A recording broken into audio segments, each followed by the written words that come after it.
À la une de l'actualité, le dernier conseil des ministres de l'année 2016. Réunion présidée par le chef de l'État Alassane Ouattara.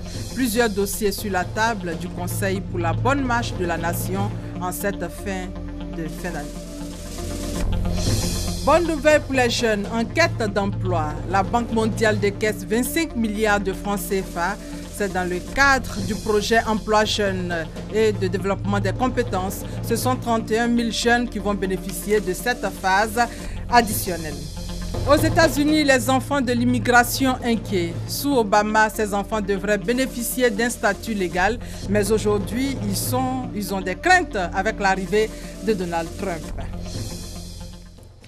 Bonjour à tous. Commençons par ces images du palais présidentiel où le gouvernement est réuni en ce moment. Sur la table du Conseil des ministres, plusieurs dossiers. La réunion est présidée par le chef de l'État. C'est d'ailleurs le dernier conseil de l'année qui prendra d'importantes décisions pour le bien-être des Ivoiriens. Nous y reviendrons largement dans nos prochaines éditions. Au niveau de l'Assemblée nationale, les anciens et les nouveaux députés se retrouvent aujourd'hui dans le cadre de la cérémonie de clôture de la deuxième session ordinaire de l'année 2016. Après les législatives, place à une autre course, c'est celle de la mise en place de la nouvelle législature. Le passage de témoins entre les anciens et les nouveaux députés devrait s'accélérer. Il faut noter qu'il y a 255 députés. Et nous sommes à 72 heures du Nouvel An, le dimanche 1er janvier 2017, jour de la fête du Nouvel An, est déclaré jour férié chômé sur toute l'étendue du territoire national. Donc dimanche 1er janvier férié, mais lundi 2 janvier non férié, tout le monde reprend le travail le lundi dès 7 heures. C'est un communiqué du ministère de l'Emploi et de la Protection sociale. Dans le domaine de l'économie, la Banque mondiale vient de décaisser 25 milliards de francs CFA pour la phase additionnelle du projet Emploi Jeunes et développement des compétences. 31 000 jeunes bénéficieront de cette phase additionnelle, nous dit Grace Kando. 25 milliards de francs CFA de la Banque mondiale au projet Emploi Jeunes et développement des compétences PGDEC. Ces ressources additionnelles permettront d'améliorer l'accès à l'emploi de 31 500 jeunes et de contribuer à la réforme du secteur de la formation professionnelle en Côte d'Ivoire. Le financement initial a été augmenté à hauteur de 25 milliards parce que les résultats étaient probants. Les taux d'insertion à travers les études qui étaient conduites par le Bureau de coordination des projets emploi montraient que les taux d'insertion étaient relativement élevés et surtout l'attente et la demande étaient extrêmement fortes. Pour concrétiser cette volonté, le Bureau de coordination des programmes emploi a signé une convention avec 2 structures œuvrant dans le domaine de l'emploi. Il s'agit de l'Agence Emploi Jeunes et l'AGEFOP. Cette cérémonie a été organisée pour donner un signal fort à la jeunesse, pour leur dire que leur PGDEC est de retour. De la même manière qu'ils se sont mobilisés pour bénéficier de la phase initiale, on leur demande de se mobiliser, de postuler comme ils ont eu l'occasion de le faire. Aujourd'hui, il y a plus de 27 500 jeunes qui ont bénéficié de ce projet. Certains sont des hauts cadres. Il s'agit pour nous ici de sélectionner 5 500 jeunes et les mettre en formation auprès des maîtres artisans. Alors, c'est une formation qui se fait dans la pratique auprès des maîtres artisans, mais qui est accompagnée d'un volet complémentaire de cours théoriques.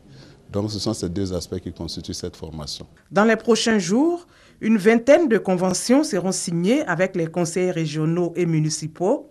Objectif, rapprocher les opportunités d'emploi. Autre bonne nouvelle, les comptes extérieurs de la Côte d'Ivoire se portent bien.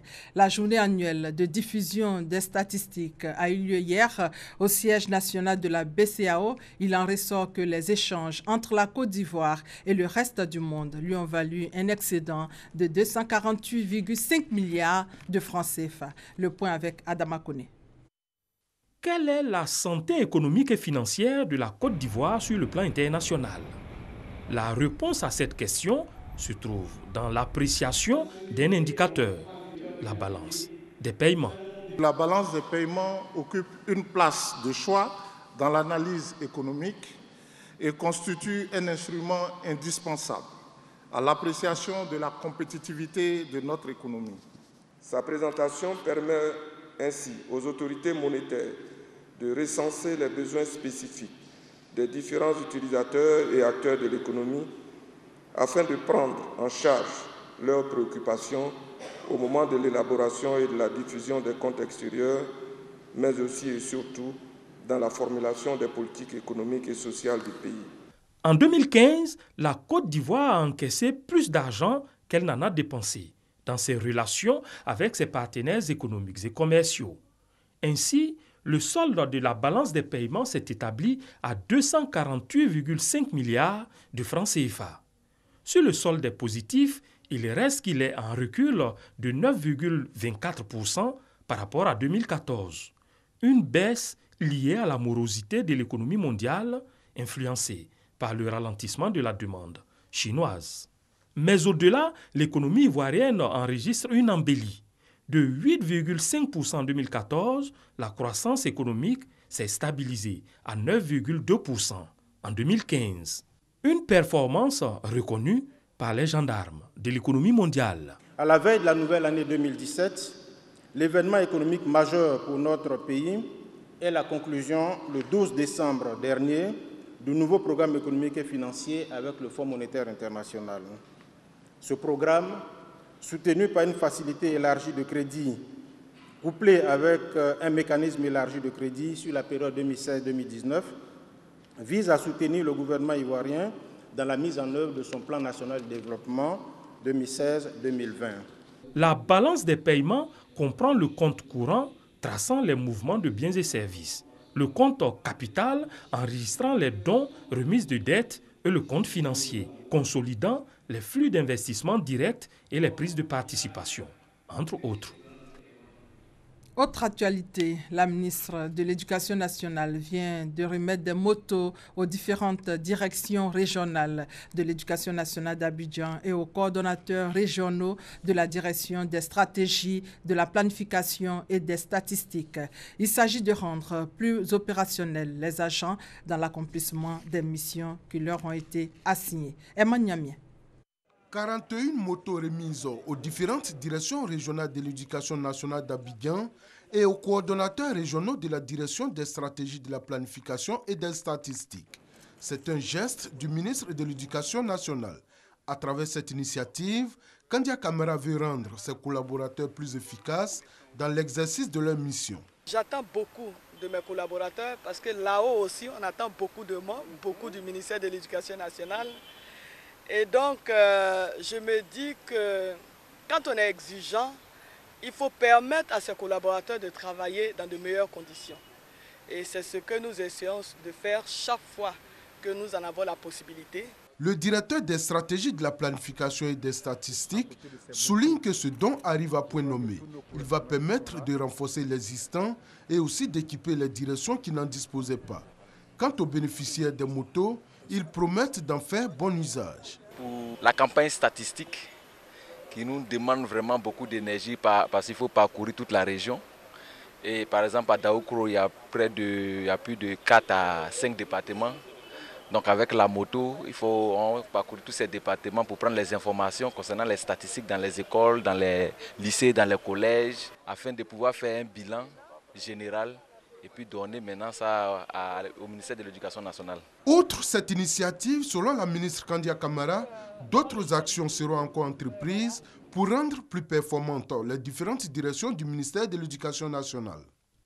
Et dans cette veine, comment réduire davantage le taux d'analphabètes en Côte d'Ivoire? Cette question était au centre d'une rencontre à Trècheville, rencontre initiée par la direction de l'alphabétisation et de l'éducation non formelle. Il s'agissait d'outiller 84 sur des thèmes essentiels pour leur permettre d'être plus performants. Malika Koulibaly.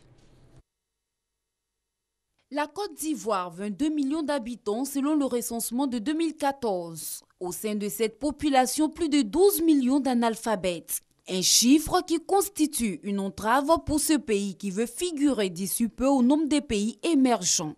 La rencontre à laquelle ces acteurs de l'éducation nationale prennent part pourrait donc être l'une des solutions à la problématique de l'alphabétisation en Côte d'Ivoire. Ne laissons aucun pan de côté. Parents, enfants de certain âge, partout où la cible se trouve, aller vers la cible, sensibiliser, informer, la motiver pour qu'elle vienne apprendre à lire et écrire. C'est important pour un pays qui aspire à l'émergence.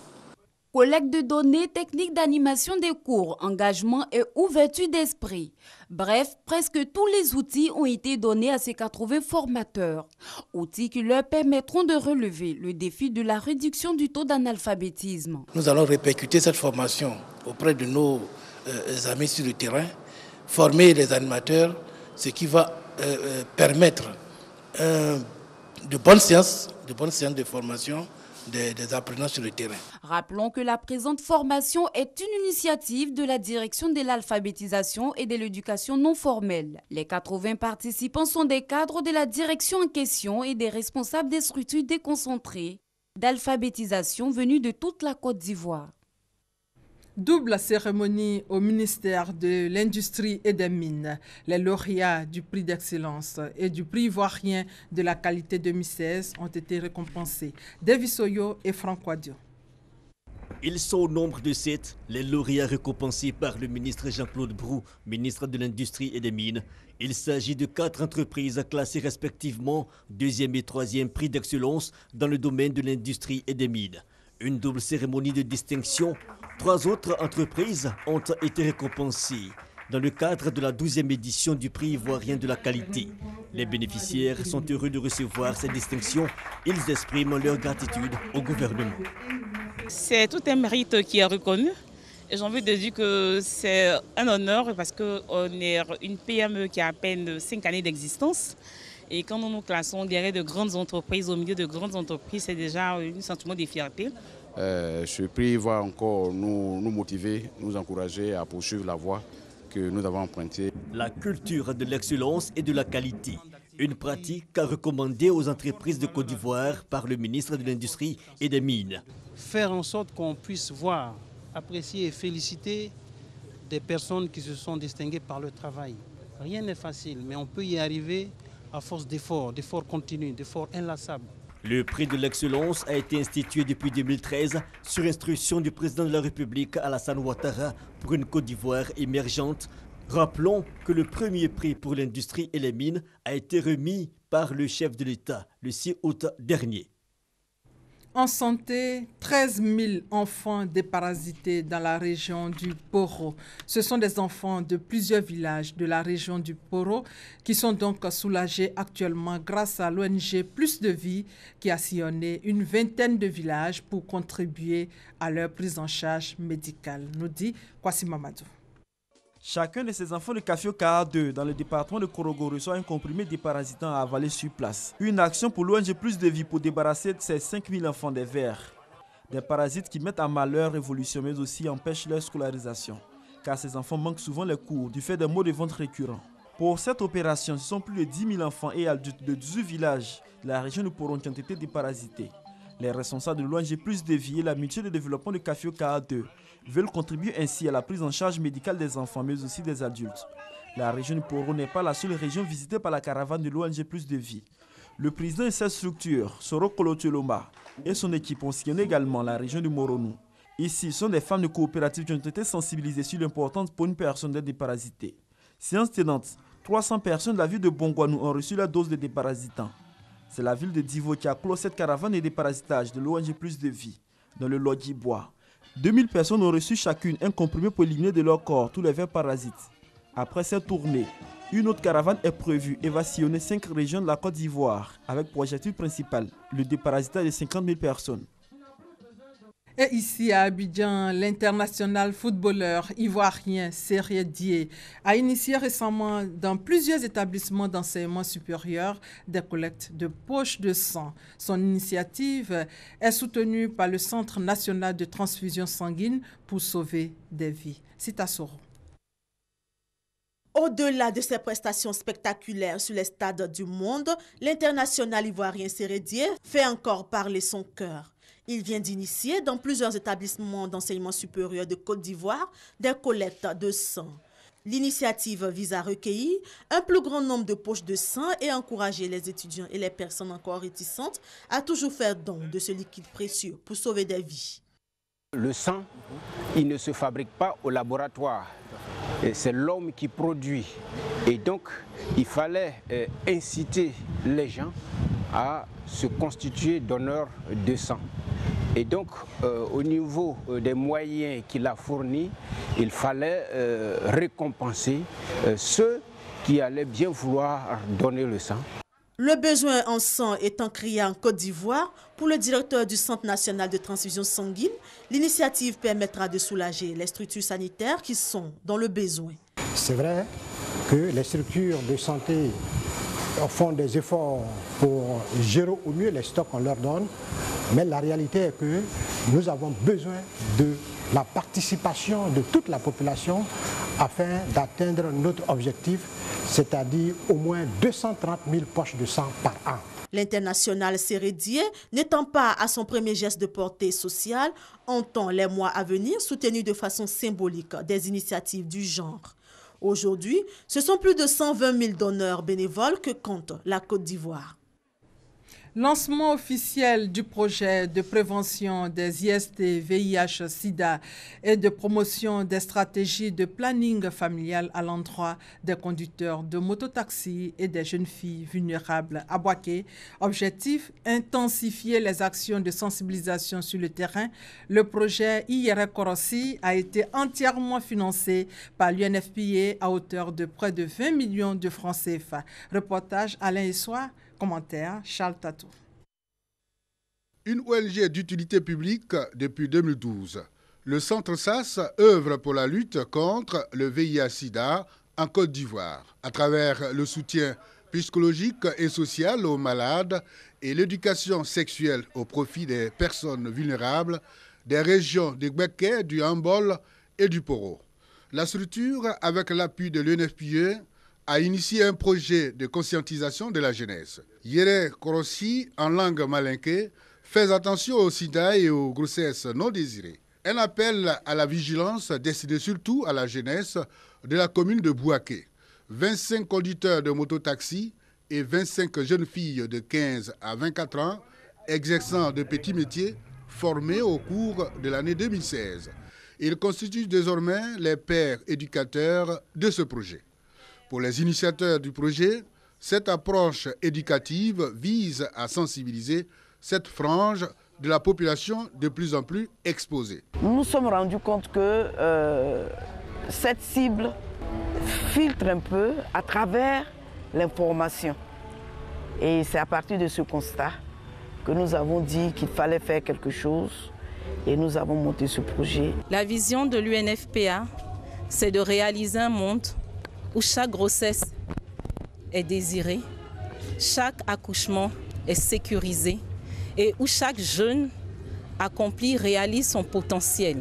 Le projet IRE Korossi enregistre la collaboration de plusieurs acteurs du système sanitaire ivoirien. Au chapitre défense, après 3 mois de formation commune de base, la 77e promotion des enfants de troupes de l'école militaire présentée au drapeau, ce sont au total 126 élèves de 9 nationalités. Ils ont été jugés aptes après leur initiation au métier des armes. Abou Sanogo. Ils ont été initiés au métier des armes, dont la noblesse exige la discipline envers la hiérarchie, force morale, rigueur et endurance. Ces pensionnaires au nombre de 126 de 9 nationalités, après 3 mois de formation commune de base, sont maintenant aptes à intégrer l'école militaire préparatoire technique de Berngéville. C'est en présence du général de division Sékou Touré, représentant le chef d'état-major général des armées, qu'ils ont été présentés au drapeau suivi de la réception de leur insigne. Occasion pour le commandant école, le lieutenant-colonel Hervé Tchoumé, de leur rappeler l'importance de l'éducation militaire reçue durant ces 3 mois, le sens de la présentation au drapeau et l'esprit de corps qui doit les unir. Débutée le 17 septembre 2016, la formation militaire initiale des élèves de la 77e promotion des enfants de troupes a pris fin le 17 décembre.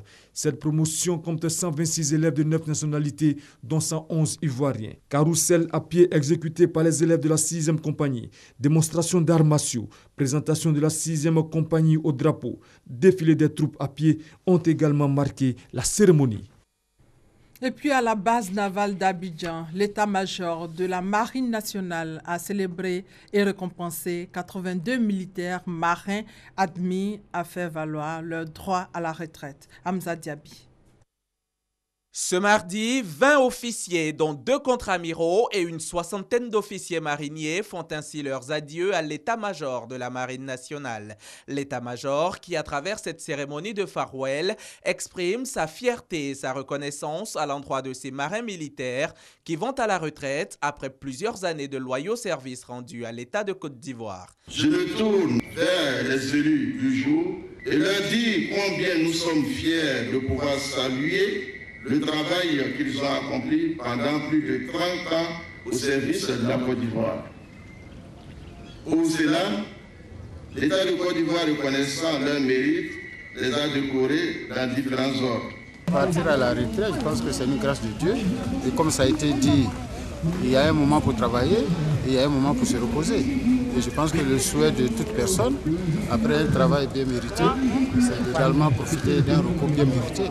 Au moment de débarquer du navire, les récipiendaires se disent habités par 2 sentiments contradictoires. Tristesse et joie nous animent. Tristesse de quitter un métier qui était notre monde. Tristesse de quitter les frères d'armes et un environnement qui constituait toute notre vie. À côté de cette mélancolie, il y a aussi de la joie. Nous partons rassurés que les défis opérationnels en mer seront relevés. Nous nous réjouissons de l'adoption de la nouvelle loi portant organisation de la défense qui hisse le commandement de la marine au rang d'état-major. Lors de ce farewell 2016, le contre-amiral Jakari Konaté a exprimé le rêve des marins d'acquérir des navires de plus grande envergure de type aviso, corvette ou frégate qui achèveront de conférer à la Marine nationale un statut de puissance navale régionale. Au niveau de la justice, un document élaboré à l'endroit des magistrats et auxiliaires de justice avec l'appui de l'USAID, le guide vise à parfaire le fonctionnement du parquet. Abou Sanogo. Contribuer au bon fonctionnement du parquet, maillon essentiel du système judiciaire. C'est l'objectif recherché à travers le guide du parquet, un document de renforcement des capacités à l'intention des juges d'instruction, élaboré par une magistrate honoraire française et consultante internationale. Guide du parquet est une initiative de Pro-Justice Côte d'Ivoire. C'est un guide inclusif, collégial.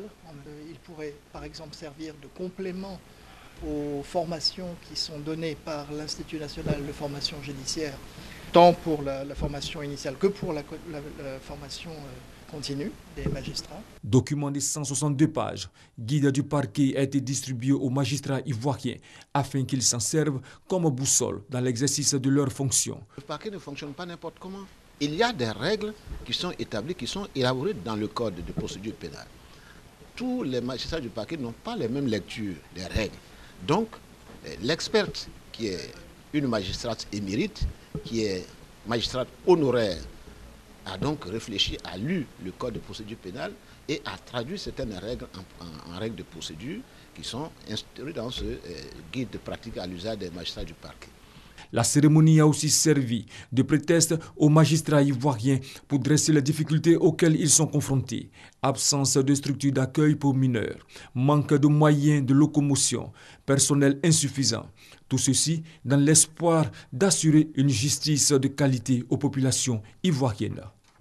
Justice et cohésion sociale, le village de Aboutoukro, situé dans le département de Bokanda, a connu une ambiance particulière le week-end dernier. Le chef de village a été installé à la grande joie des populations. Sa mission, renforcer la cohésion sociale et la paix dans la zone. Mamadou Kwasi pour plus de détails. Assis par 3 fois selon la tradition Akan, Aboutou Kofi Kwasi est fait chef de village d'Aboutoukro avec pour nom de règne Nana Aboutoukli II. Il reçoit par la suite son arrêté de nomination des mains du secrétaire général de préfecture de Bokanda. L'autorité préfectorale l'invite à tout mettre en œuvre pour le renforcement de la cohésion sociale.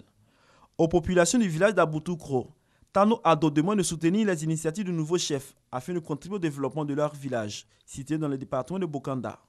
Je voudrais vous remettre de manière officielle votre arrêté de nomination, qui fait de vous aujourd'hui le seul interlocuteur de Aboutoukro à l'administration de la préfecture et de la sous-préfecture de Bokana. Mais avant, Nana Aboutoukro II a pris l'engagement de travailler pour l'union des fils et filles d'Aboutoukro. Paix, cohésion sociale et solidarité constituent son leitmotiv. L'installation du nouveau chef d'Aboutoukro a été l'occasion pour les populations de présenter les problèmes du village.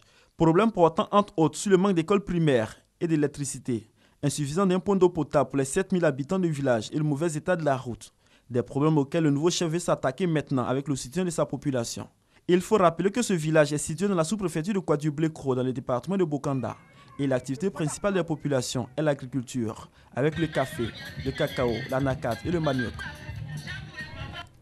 Abengourou, chef-lieu de la région de l'Indénié-Djuablin, a abrité les assises de la jeunesse autour du thème « Investir dans la jeunesse, un pari pour l'avenir ». Conférences, tables rondes et ateliers ont meublé les travaux de cette rencontre. Commentaire signé Honorine Aingori. Organisé par la Fédération des associations et mouvements de jeunesse de l'Indénié-Djuablin, ces assises se veulent un cadre de rencontre entre les jeunes de la région en vue de réfléchir sur les voies et moyens de sortir de la précarité. À l'issue de 3 jours de travaux, marqués par des conférences et des tables rondes sur la problématique de l'emploi, les jeunes ont fait une série de recommandations devant favoriser leur insertion socio-économique. À l'endroit des collectivités décentralisées de la région, ils leur recommandent, entre autres, de s'investir davantage dans la formation qualifiante des jeunes en vue de renforcer leurs capacités opérationnelles et d'assouplir les conditions d'accès aux fonds pour le financement des projets des jeunes. Ils souhaitent également que soit instauré un prix pour récompenser la meilleure initiative jeune ou le meilleur entrepreneur jeune de la région en vue d'inciter à l'excellence. S'adressant aux cadres et aux élus, ils leur ont demandé de promouvoir auprès des entreprises installées dans la région de l'Indénié-Djuablin la question de l'emploi jeune, afin d'apporter une réponse locale au chômage des jeunes. Ils recommandent également la réduction des impôts et des autres taxes afin de les encourager à entreprendre.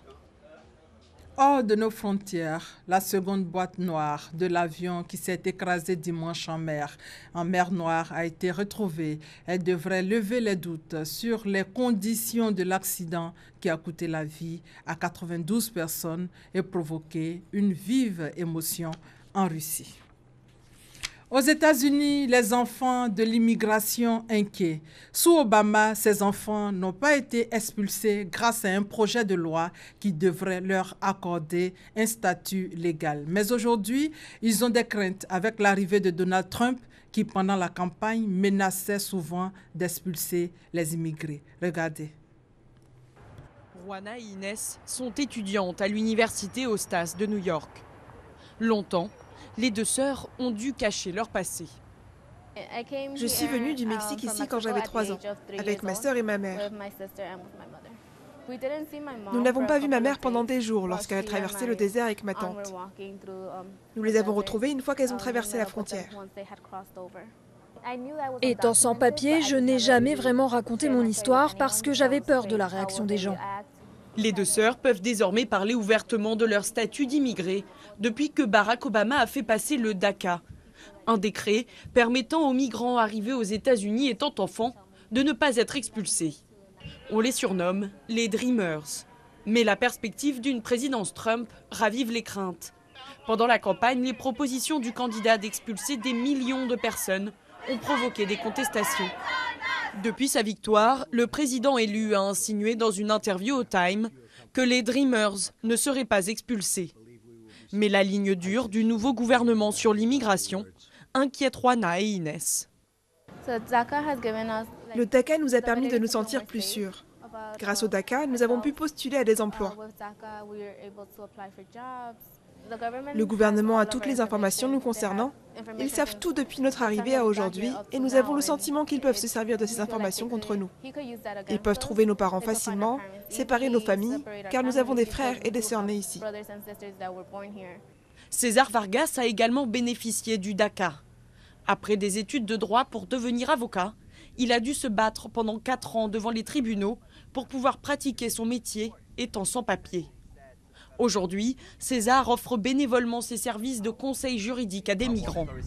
Et s'il reste optimiste, il se prépare au pire. Nous avons créé un plan d'urgence où nous brossons un panorama de ce que les gens doivent savoir. Voilà, ainsi s'achève ce 13h, supervisé par Thomas Guessambi. Merci de votre fidélité.